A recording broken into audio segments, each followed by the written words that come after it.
Welcome to Stanford Medical Grand Rounds. This is our third week of covering issues related to COVID.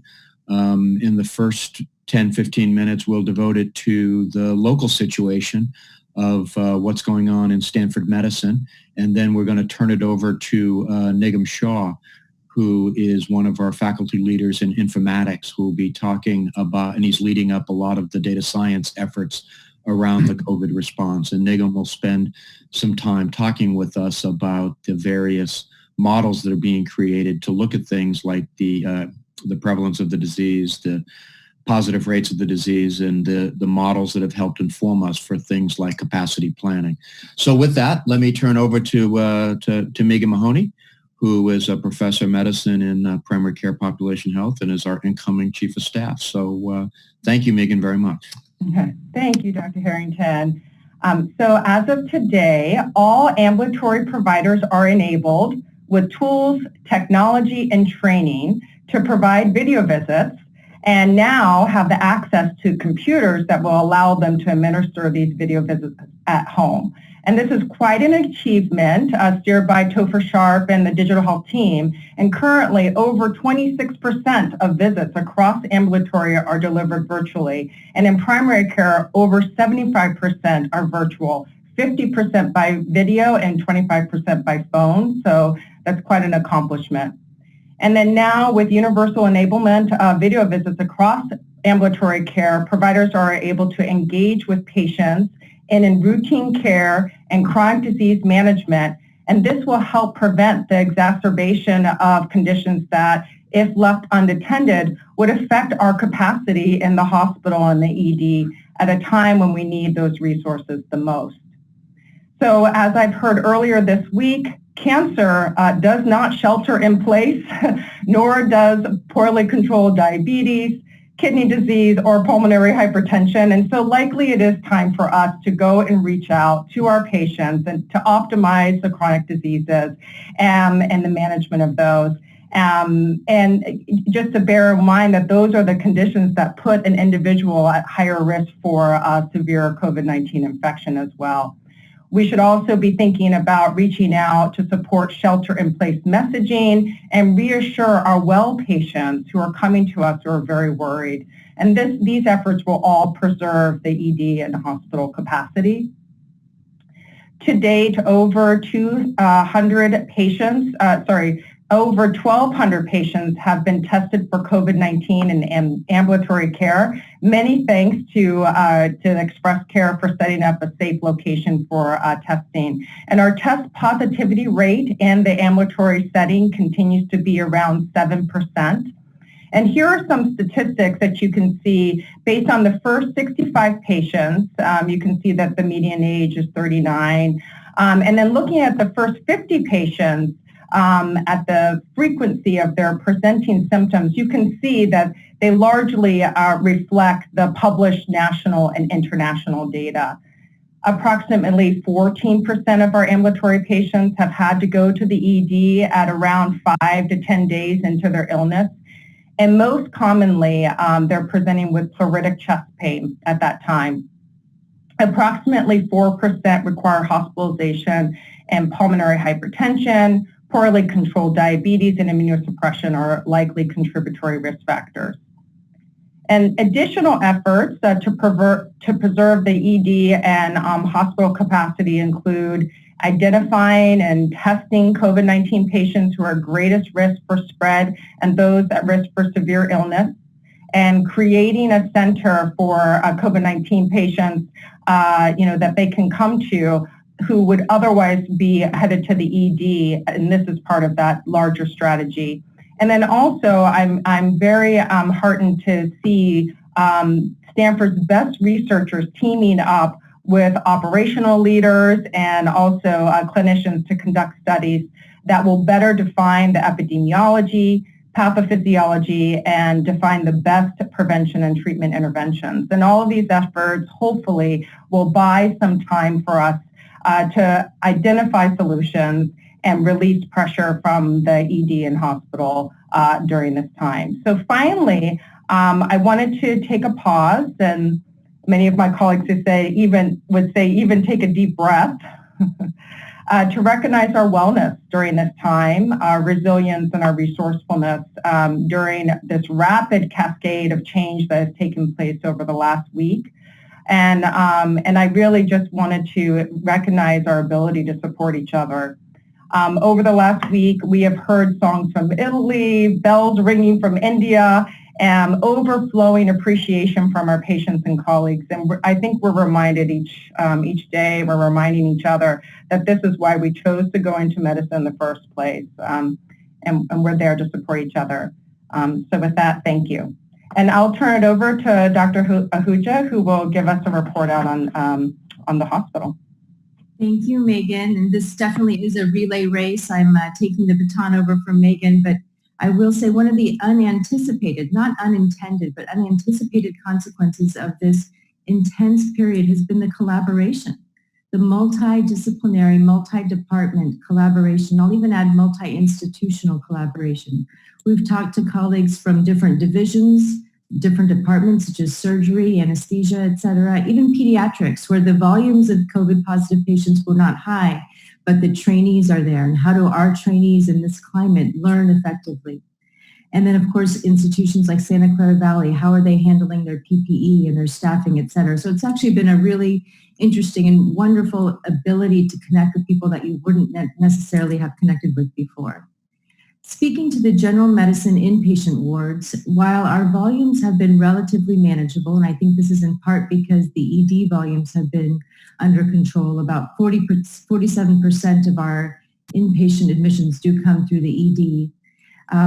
What has been interesting is the patients that are COVID positive, the average length of stay on the wards is about 3.5 days, as long as the patient doesn't go to the ICU.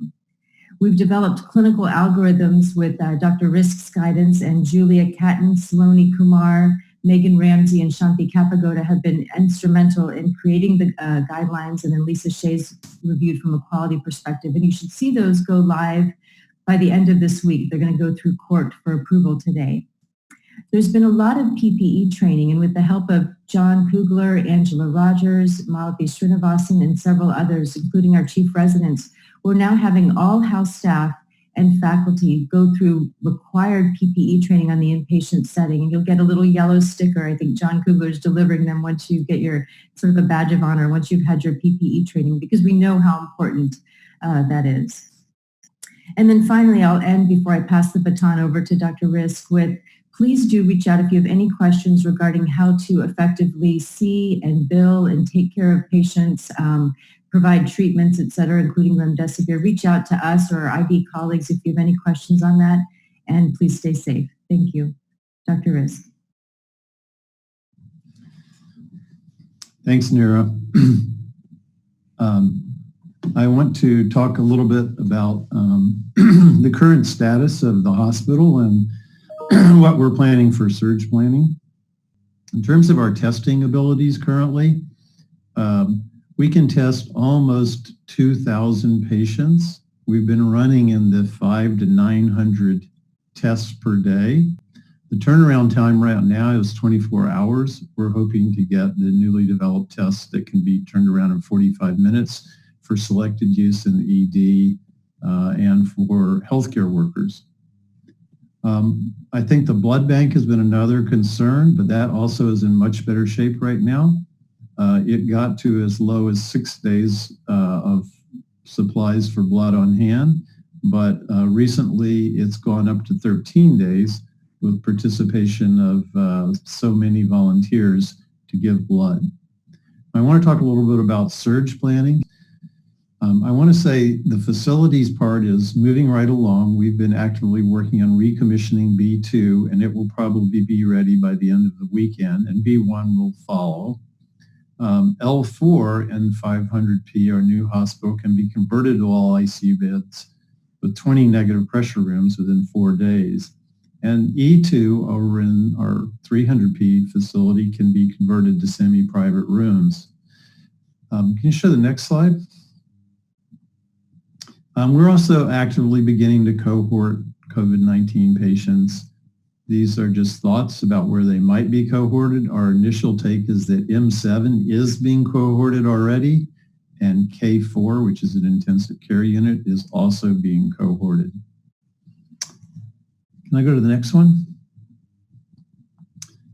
We also have a lot of ideas about how we would do this on the medicine wards. So right now there are 6 teams. If we went beyond that, how we would populate them is under active consideration. What I really want to stress is that we're thinking about the models. We're contacting people for the first round of surge teams, and they are aware of it. And we've done the facilities work. So we're actually in pretty good shape for it. And it seems a bit like the calm before the storm, but we're hoping the storm is just some casual rain rather than a hurricane. Okay, thank you so much. I'll pass it on.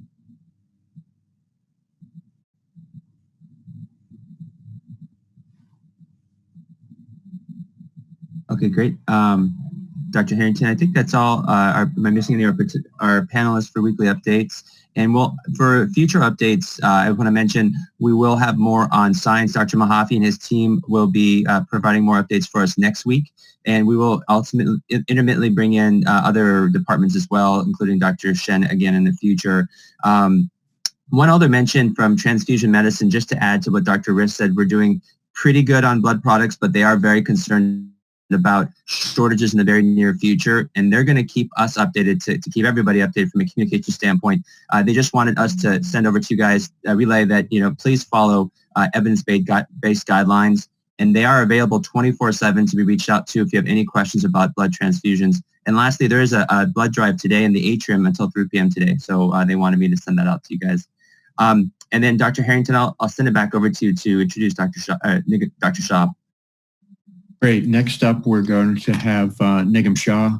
As I'd said in the earlier intro, Nigam is one of our leaders of bioinformatics, and Nigam, along with Melissa Bondi from epidemiology and pop health, has been leading the data science efforts to try to both understand the epidemic in our local area, as well as help us provide that data to the modelers to do things like surge capacity planning. So Nigam, let me turn it over to you. And can I just add, everybody, thank you for the questions. And please do, we'd love to get as many as possible, but please do upvote the questions that are most important to you so we can prioritize those. All right, thank you, Bob. And I want to echo the sentiment that Neera Ahuja mentioned, that this has been an incredible effort across multiple departments, 60 plus colleagues. And what I'm going to share today is mostly the data science side of things. There's another clinical effort which Errol mentioned, and then there's also a basic science effort to sequence the virus and understand the molecular biology of the virus, which hopefully we'll get to hear someday. So by no means this is exhaustive. This is the data science portion of it, and I'm grateful to be able to share this with you. If you're a Stanford faculty, you can get on the same page of the data science work at this URL. It is only available to people with a Stanford affiliation. Okay, so the way this started is that when Michael Halas and Bonnie Maldonado and I were on a call brainstorming, like, what might people need in terms of information when we as an organization have to respond to such a situation. So we came up with 3 buckets. There's the operational planning need, how many patients do we expect in our region? How many floor beds, how many ICU beds do we need to have ready? How long will our PPE supply last? There's clinical care decisions. Given limited testing, who do we test? Can presenting symptoms help us screen better? Do patients with viral co-infections need more aggressive care? That came from Dr. Ahuja at some point.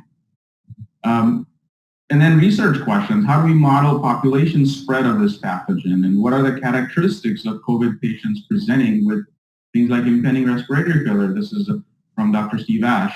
And these are just examples of the kinds of questions that data can help inform. So in order to get going in terms of a response, there's three foundational things we put in place. First is ensuring data availability. There's no data science without data. And thanks to the Department of Technology and Digital Solutions, Michael Halas and Eric Blanca and the team, we're in a good spot of having data. And then managing this multi-level communication, and thanks to the Dean's Office for lending us the support in the form of Jessica Kennedy. And then to my fellow faculty and researchers, thank you for staying on the same page. And it's like 70 people now that are collaborating.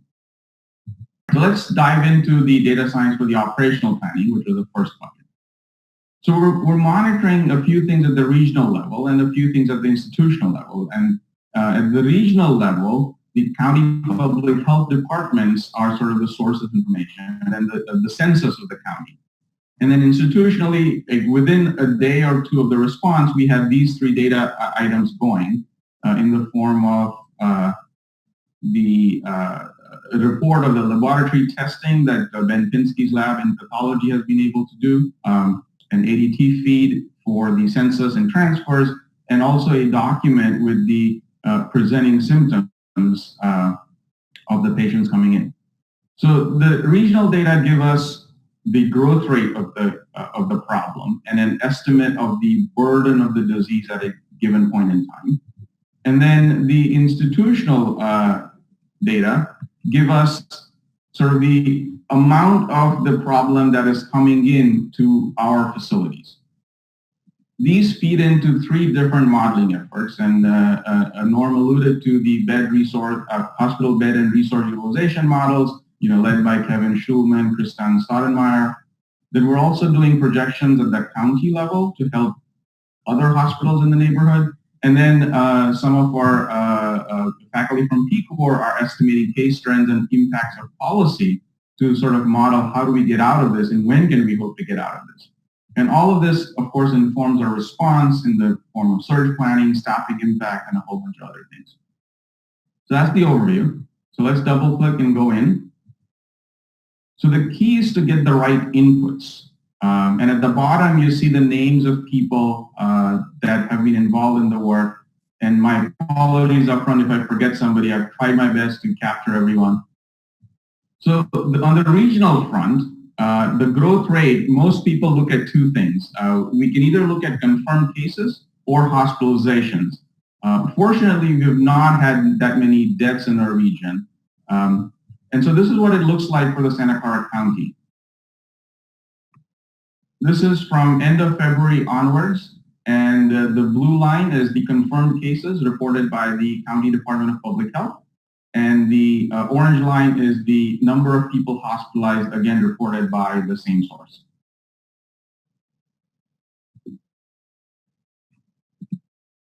And then from this, we need to calculate disease burden, and there's sort of four sources from which you can back into an estimate of the burden in the current region, the neighboring region. We can start from confirmed cases.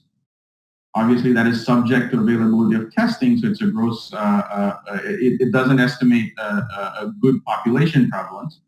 Then there's hospitalizations, there's deaths, and then because we happen to be a facility that is doing a lot of testing for a local region, the test positive rate can also be informative. Now you do have to make a whole bunch of assumptions from all of these four different sources, and that allows you to back into an estimated population prevalence. And just to hit home the point that all of these estimates are uncertain. So for example, if we rely on hospitalizations, we triangulate using confirmed cases and test positives, let's say we get a range of the prevalence of 0.34 to 1.36. So what does that mean for our region? So this is the census breakdown of Santa Clara County. If we assume that on the higher end, the percentage of the infected population is 1.36%, and this is as of March 17 estimates. That's when the shelter-in-place went into effect, and then I'll return to that point in a second. And so as you can see, we would need about 1,500 beds in the county. But if we go to the other end, we would need 379 or 380 beds. And so I'm just going to go back and forth between these for a second to let the numbers sink in. We have 1,500 at one end, and let's say round up about 400 at the other end. That's a 4x difference, and that's an uncertainty that is worth keeping in mind. And then at the institutional level, we have these three rates that inform our capacity planning, and then we'll come to that in about 2 slides. All right, so at the moment, our belief is, and you can, at this URL, you can see the write-up of how we arrive at these conclusions, is that all estimates have a range, ask about it, but I think using hospitalizations to extrapolate for capacity planning puts us in the most solid footing possible. Mostly because it integrates over the testing variability, and the output it gives you is exactly what you need to decide how much surge capacity you need. Because if, to put it very bluntly, if there are multiple people infected but they don't need hospitalization, then the surge planning effort is not informed by that. Like, we don't care at some level for that kind of planning. And then it's also important to use hospitalization data from your local region because testing availability varies greatly. The rate at which infections spread, the structure of the community, everything is different. And so all of that kind of integrates into your hospitalization data for your local regions. That's sort of the rationale to hang your hat on hospitalizations instead of confirmed cases. Of course, if we can get testing widely done, then confirmed cases is sort of the way to go. And then the other big thing is, remember the 12 to 14-day lag between interventions such as shelter-in-place and then peak demand for hospitalization. And so what that means is that day-to-day variations in these rates can be a little bit misleading. We should be looking at trends over time. And then sort of the other big point is, even if what you did works completely, or what we did works completely in terms of shelter-in-place, at the growth rate that we had, about 15%, the peak demand will be about 5 to 6 times higher than what it was when the intervention began, which is on March 17. And if the growth rate is 30%, the peak demand is 25 to 30 times higher. So it might seem like nothing's working and things are still trending up, but we can't make that call till like end of March because the intervention went in place March 17.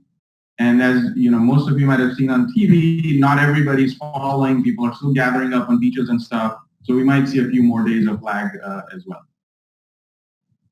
All right, so then that feeds into 3 different models. So the first one is the hospital bed and resource use projections built by Kevin Schulman and Kristan Stavenmeyer and the rest of the team here. David Schenker is the mathematical, sort of the math PhD who's driving all of this.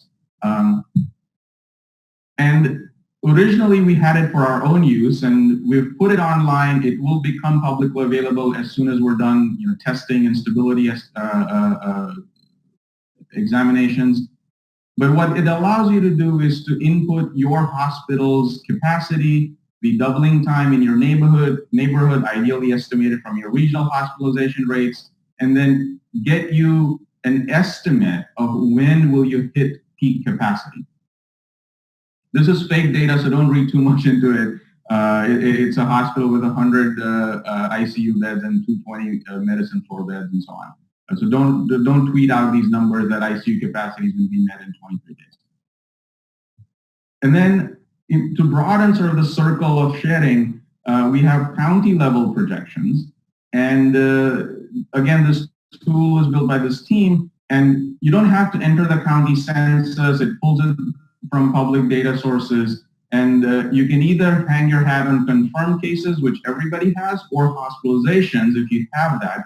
Not every county has that information easily available. Santa Clara happens to.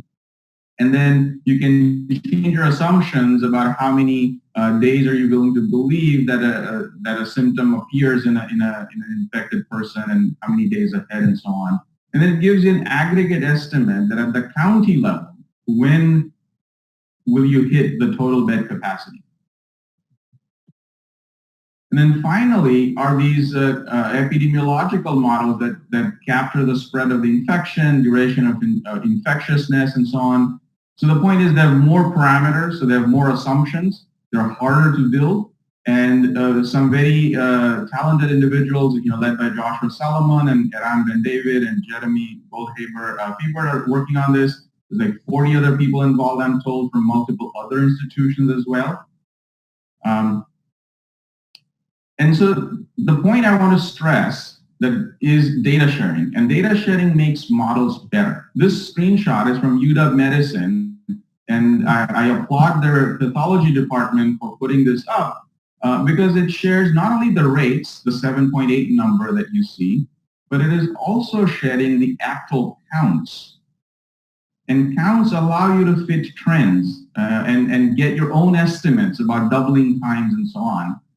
So here are our rates, Stanford's rates, the ones that I am monitoring.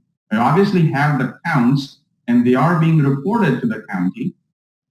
And that is what feeds into plots like these. But it would be very nice if hospitals started posting not just hospitalization rates, but even the actual counts. The same thing that we report to the county via the CalReady interface. We need a faster way of getting data into the hands of people who are doing the modeling. And there was a discussion on the American College of Medical Informatics listserv on how can this time be used to come up with some very simple data sharing standards that allow us to report these information properly. And some of you might know that biosurveillance was a big thing back in the day. Now it's practically non-existent in terms of research, and there's faculty in our campus like Mark Musin who can be quite influential in getting this off the ground. And then, so if I haven't made the point enough, there are many models. Here's a one from the OpenAI project by Gabriel Go. What we need is accurate inputs. So if you're a data scientist, if you're a statistician, if you're a computer scientist, look at the bottom panel.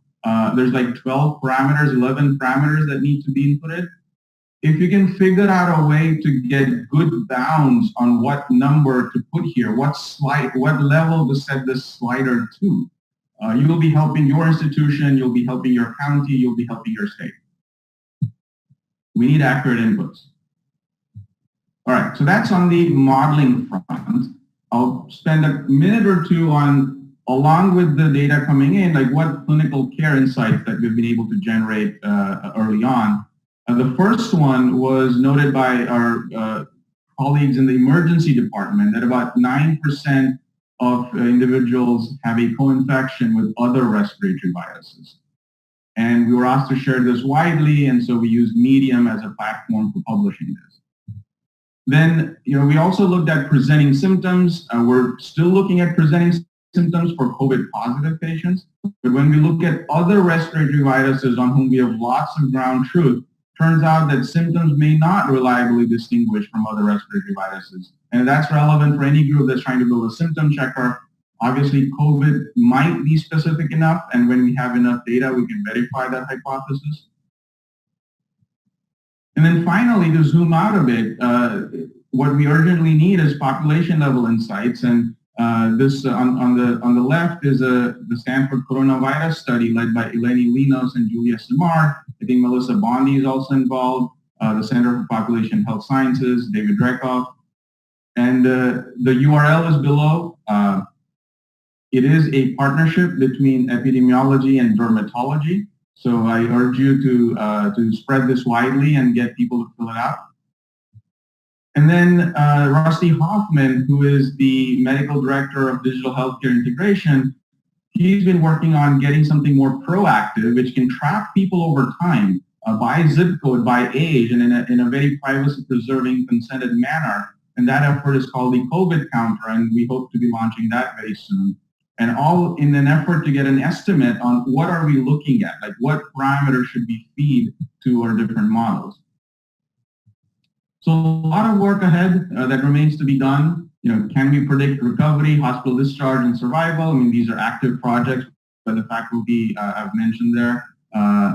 Studying the impact of school closures and health worker absenteeism, effect of childcare subsidies. Special call out to this, I'm actually putting the names of the BMI PhD students instead of the faculty, so my apologies for that. I think this is Eran Ben David's work. Then if you're a text miner, if you're a computer scientist, there is this COVID-19 open research data set of scholarly literature. Maybe there's some implicit rates that we could learn from there, maybe about infectiousness, maybe about something else. So a great resource to tap into. Then finally, our imaging colleagues, led by Matt Lundgren and Kurt Langlotz in the AMI Center, they're analyzing images for prediction of patient outcomes, partnering with multiple outside collaborators as well. And there's no results yet, but they did make this pretty picture. And so just to make a visual, I'm sharing an image for the imaging researchers.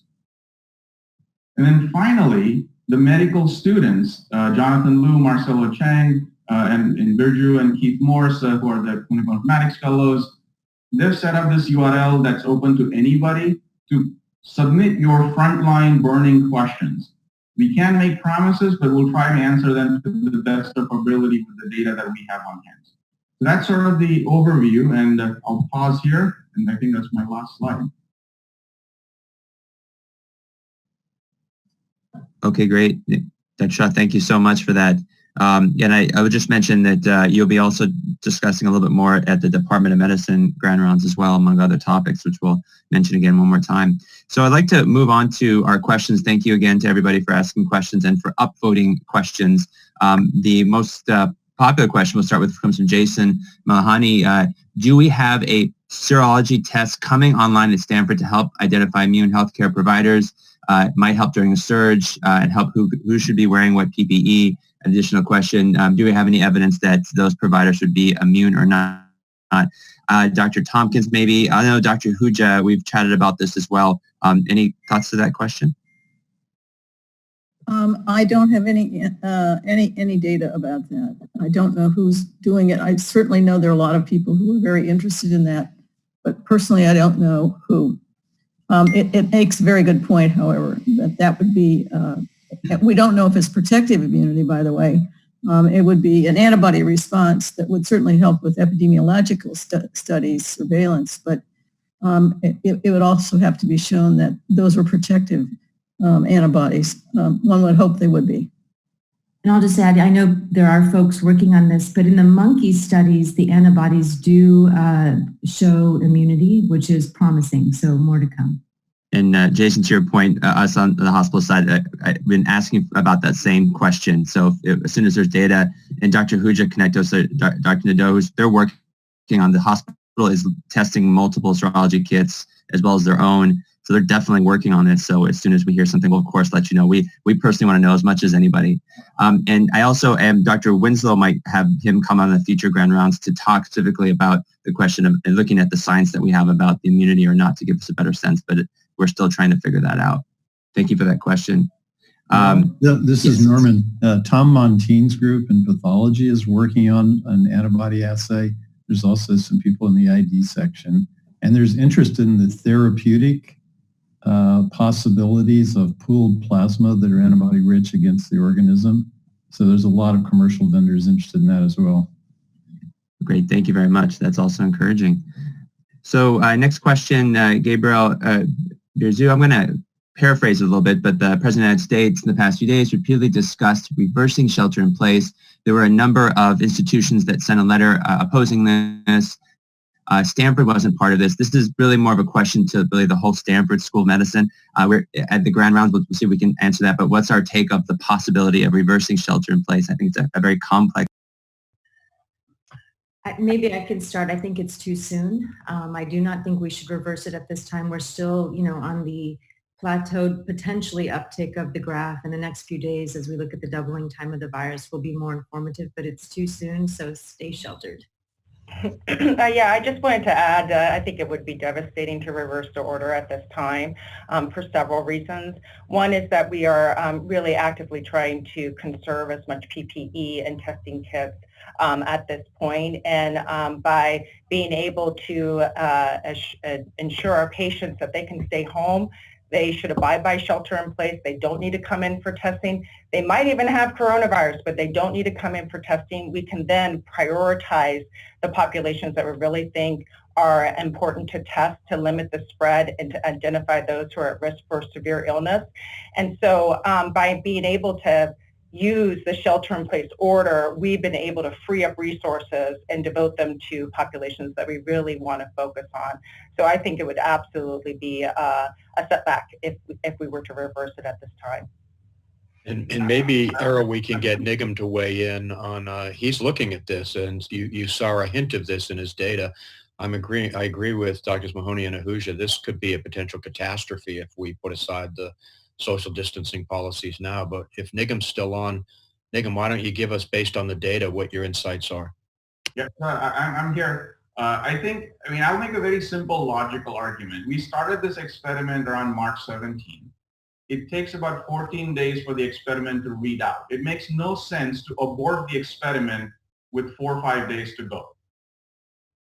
And we should change the policies based on the expected changes in transmission that we would have hoped to see. I mean, if it doesn't work, yes, then we abort it. But without making that judgment, I think it's premature to just change course to willy-nilly. Great. Thank you, Dr. Shah. Next question. What is the sensitivity of the Stanford PCR test? I'm happy to comment on that if others and then others should contribute as well. So yeah, we've been working with Christina Kong in the lab to better understand the sensitivity and specificity of the test. Currently, it's unclear because it depends on several factors such as the timing of the viral shedding, the viral load, and different anatomical sites, and adequate sampling, and et cetera, et cetera. But we do have some data on the analytic sensitivity, which again is based on the spiking studies where there's a known amount of viral sequence and it's added to the viral transport media. So the viral sensitivity is less than 1,000 copies, which is remarkable. And for the nasal pharyngeal swabs, it's even down to less than 500 copies. The analytic specificity continues to be very high, 100%. So that's pretty impressive. But I think that I'll point others, and I think others are familiar with the recently published JAMA article. It was a research letter that was issued on March 11th that published the positive rate at different anatomic sites using the test, and so no surprise, the highest positive rate was in the bronchoalveolar lavage fluid, up to 93%. Sputum was 72%, and nasal swab 63%. So really depends on the site and at least that study, but not clear how generalizable that is. And again, it's not specific to the Stanford lab and test. So so more to come, but it's too early to say right now. Okay, thank you very much, Dr. Mahoney. Next question, and we've had a few questions along these lines of treatments we touched on last week. Can you guys update us on available treatments and their effectiveness? And can you update us on hydroxychloroquine's role? Obviously, a lot of doctors are getting many questions on this in the community. Great. So in primary care, we have been grappling with this as well, and so I can share with you what we have come to in primary care and share that with a group in collaboration. We're really indebted to the infectious disease faculty who have helped us with this. So at this point, there are preliminary data. However, we all agreed that at this point we're not recommending hydroxychloroquine and the question of adding azithromycin based on what is a very small clinical study. The French study only had 6 patients who received that combination, and only 4 had lower respiratory tract infection symptoms. So it's just hard to draw, a conclusion and how to generalize that. So given the short supply, we would only consider its use in an inpatient setting, and for those who are not able to get, other treatments like remdesivir. So that's where we've arrived in the ambulatory setting at this juncture. And I can just comment on the Dr. Harrington, any thoughts on that? Oh, sure. I was just going to add the inpatient setting, we are, trying remdesivir with the help of our NIH study, the Gilead study. ID has been very helpful with the Gilead component. And, it's too early to say, there's been some promising signs, but for the ICU patients on remdesivir, they're still in ICU. So for what that's worth, I think we just need more time and more patient data. Yeah, I'll just put a quick plug in for the clinical research needs that we have to couple to the epidemic. We really have an obligation here to try to understand what therapies have biologic rationale to them, what therapies have biologic possibility, and then to study them in a rigorous fashion. So there are a number of studies going on with therapeutic agents. There's also with antimicrobials, there's also studies going on with immune modulators. We're really stressing here under the leadership of Ken Mahaffey and Upi Singh, coupled with the hospital leadership of Dr. Ahuja, really trying to push the research questions to see if we can get insights into this disease. So more to come. I think Errol, Ken's going to be with us next week at Grand Rounds. Is that right? Yes. Okay, great. Thank you very much. We'll move on to the next question. Julian asked, there was a study that came out of the anesthesia informatics media lab about sterilization of N95 masks using ovens. Can you comment on this procedure? I think really maybe Dr. Tompkins, the general question about sterilization, I know that's been something that you guys are looking at very closely, and there is a PPE meeting in Town Hall later today as well. I'm sorry, Errol, I didn't catch it. No problem. Again, ask me the question. It's a general question about sterilization of N95 masks. This question particularly is asking about use of ovens. I know that there's different protocols that we're looking at currently. Right. Yes, we are looking at different protocols, and that's to sterilize and clean and be able to reuse N95. So all I can tell you is, yes, there's an active investigation going on right now. And I believe that's what we will be coming to, but there's nothing set in concrete yet about which method. I don't think it is all safe for anybody to try to do this on their own N95, because the N95 may be covered with droplets, and so you don't want to take your N95 home, that's for sure, or try to reuse an N95. And so there are guidelines and principles coming out to talk about safe use of N95s and perhaps even continuous use, what we could call extended use of N95s. But for heaven's sakes, don't anybody take their N95 home and try to make it safe. It's not safe. Okay, thank you very much.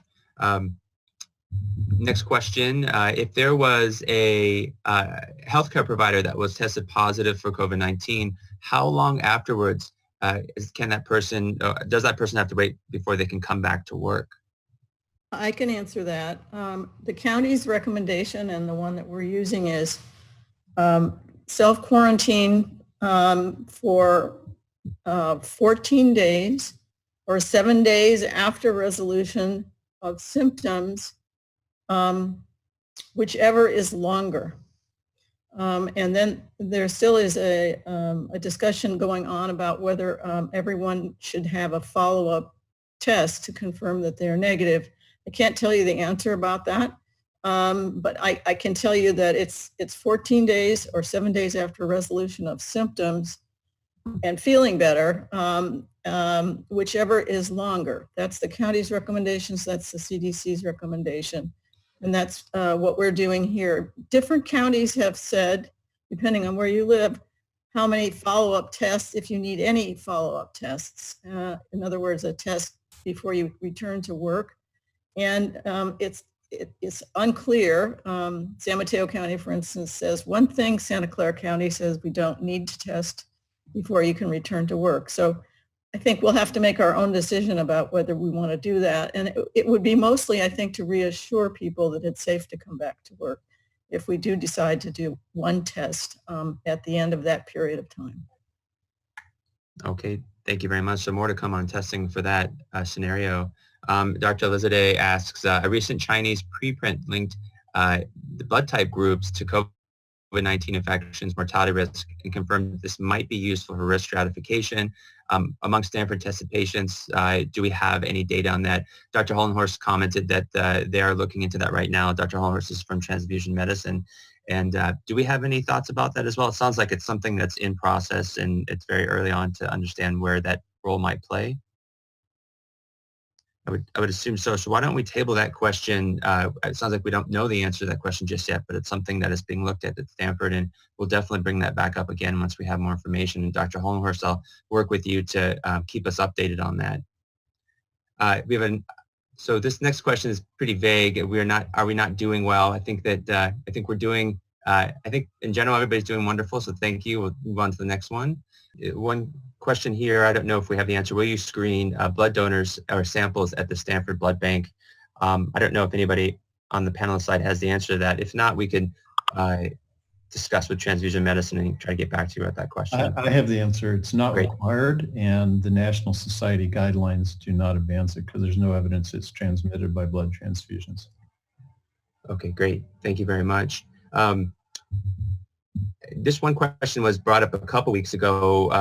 Is there any prelim data and increased risk for pregnant women? Stanford Hospital came out with the guidelines for pregnant providers. I think the data is still tentative right now. Dr. Tompkins? I believe Dr. Maldonado has looked at that extensively, and also I believe the Society for Obstetrics has also looked at it, and there doesn't seem to be any particular increased risk of severe complications from infection in pregnant women, unlike influenza. So I think pregnant women are at the same risk for acquisition, but in terms of severity of illness or higher morbidity and mortality, I believe there is none data. There is no data to suggest that. Excellent. Dr. Tompkins, I think people are seeing your cat walking in the background. Someone wants to know what your cat's name is. I have 3 of them, and I don't know which one it is. They're Bo, Figaro, and Mimi. Okay, thank you. This one question has come up. It's a moving one, but important. Regarding maybe Dr. Mahoney, the criteria for testing, particularly in the outpatient, any additional updates that you could add to that? I think that we, again, just to emphasize the importance of shelter-in-place and how that has been enabled us to transform our targeting of this precious resource around testing. And so effective this week, in fact, beginning this week, we started to implement the newly issued California Department of Public Health prioritization of patients who are laboratory tested for COVID-19, a recommendation which emphasizes priority along the lines of clinical severity and then community health relevance. And so there was a best practices advisory that was built and now is being used whenever we order coronavirus testing in the ambulatory setting. And essentially symptoms with an important and relevant risk factor, those are the ones who are being prioritized for testing. So looking at groups that are immunocompromised, comorbid disease, pending admission, healthcare workers, first responders, works in essential business, attends hemodialysis, or lives in a congregated living setting. So we're prioritizing them. But of course, always there are going to be caveats and exceptions, and so there's an ability to run a test in those patients as well, as long as we note the reason for that. So, so this is where we are right now. Of course, over time, it would be helpful to expand testing as resources free up, but our real effort is to focus on prioritizing the testing collection kits and the PPE in areas that need it the most. Great, thank you very much. Guys, I will maybe do 1 or 2 more questions. There is a question here that I would like to ask to triage to our town hall at 1 o'clock, since Dr. Wittelis will be part of it, about the use of house staff residents in overflow and surge needs, if that's okay. But we'll make sure to bring that up with Dr. Wittelis and the rest of the town hall panelists. Okay, great. Thank you very much. And perhaps I'll finish with one last question. Maybe Dr. Shah will ask you, the neurology stroke team asks, given our physical catchment area, should we be modeling on in Santa Clara County or also including San Mateo County as well? We are looking at San Mateo County. San Mateo County does not publicly report the hospitalization, so that's why I didn't show their plots. And so the estimates for that county are a little bit imprecise because they're based on confirmed cases, which are more variable in terms of their accuracy. But no, we are monitoring a couple of counties. Okay, great. Thank you very much. Guys, I think with that, we'll close Grand Rounds. Again, we have the Department of Medicine Town Hall at 1 o'clock, and we'll try to get through more questions. I apologize for, of course, all the questions we couldn't get to.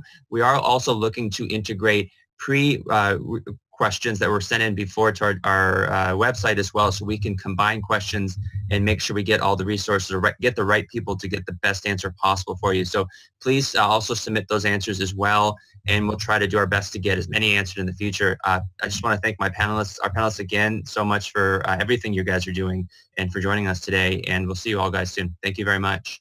Thank you. Bye-bye. Bye-bye.